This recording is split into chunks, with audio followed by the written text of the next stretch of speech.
السلام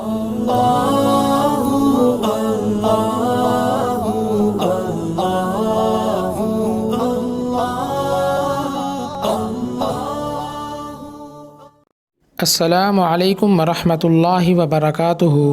سعاد on line academy کے زیر اہتمام خلاصۃ القرآن پارہ نمبر 16۔ اس پارے میں 3 حصے ہیں۔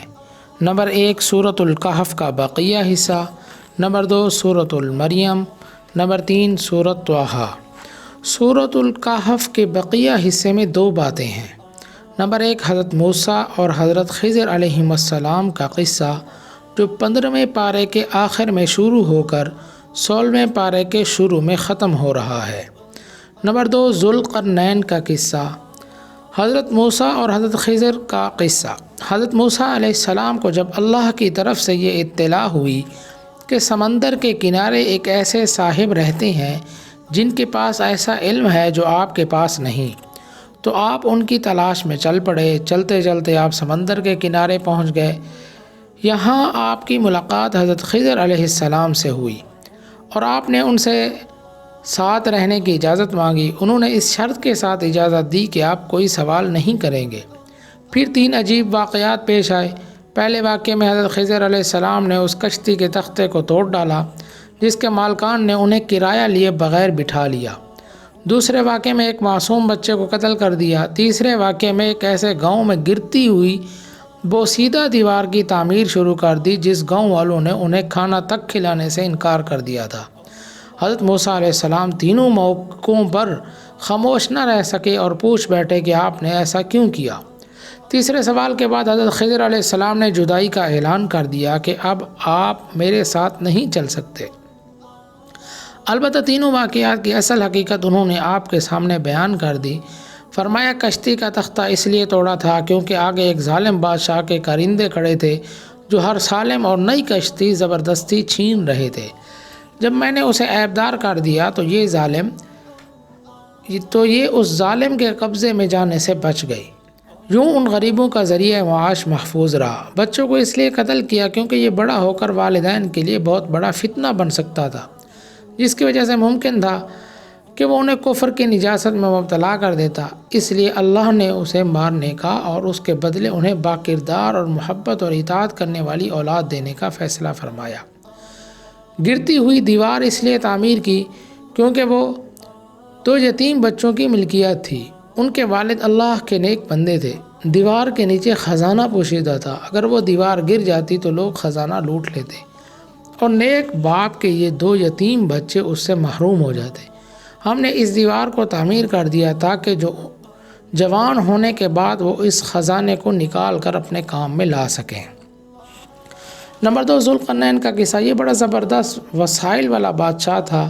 اس کا گزر ایک قوم پر ہوا جو ایک دوسری وحشی قوم کے ظلم کا نشانہ بنی ہوئی تھی، جسے قرآن مجید نے یاجوج و ماجوج کا نام دیا۔ ذوالقرنین نے یاجوج ماجوج پر دیوار چن دی تھی، اب وہ قرب قیامت ہی میں ظاہر ہوں گے۔ سورۃ مریم میں تقریباً 11 انبیاء کا تذکرہ ہے۔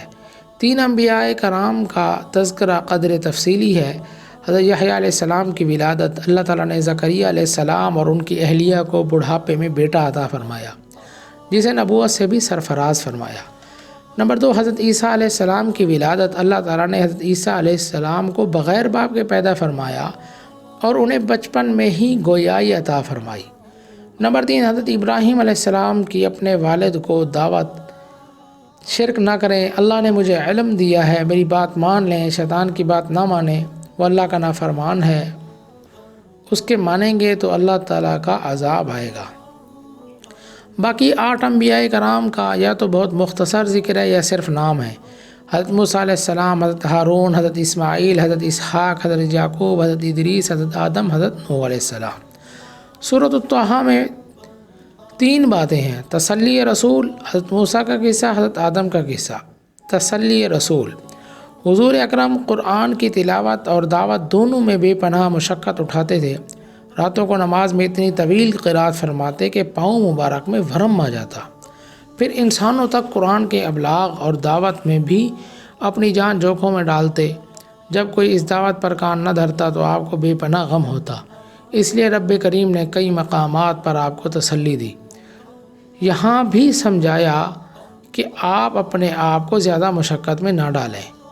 اس قرآن سے ہر کسی کا دل متاثر نہیں ہو سکتا، یہ صرف اس شخص کے لیے نصیحت ہے جو دل میں اللہ کا خوف رکھتا ہو۔ حضرت موسیٰ علیہ السلام کا قصہ۔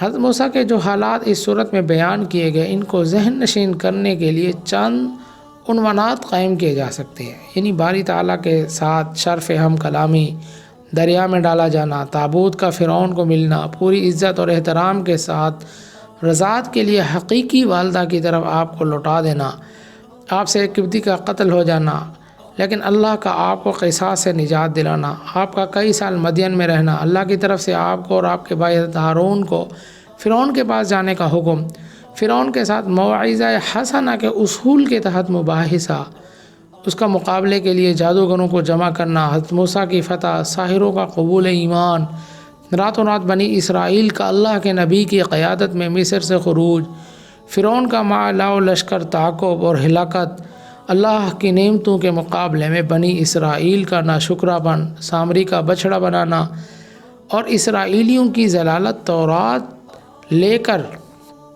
حضرت موسیٰ علیہ السلام کی طور سے واپسی اور اپنے بھائی پر غصے کا اظہار، حضرت ہارون کا وضاحت کرنا وغیرہ۔ نمبر 3، حضرت آدم علیہ السلام کا قصہ۔ اللہ تعالیٰ نے حضرت آدم کو پیدا فرمایا، مسجود ملائک بنایا، سب فرشتوں نے سجدہ کیا مگر شیطان نے سجدہ کرنے سے انکار کر دیا۔ اللہ تعالیٰ نے حضرت آدم سے فرمایا، اب یہ تمہارا اور تمہاری بیوی کا دشمن ہے، جنت میں رہو، یہاں آرام ہی آرام ہے، نہ تم بھوکے ہوتے ہو، نہ ننگے، نہ پیاسے ہوتے ہو، نہ دھوپ سے تکلیف اٹھاتے ہو، بس فلاں درخت کے قریب نہ جانا۔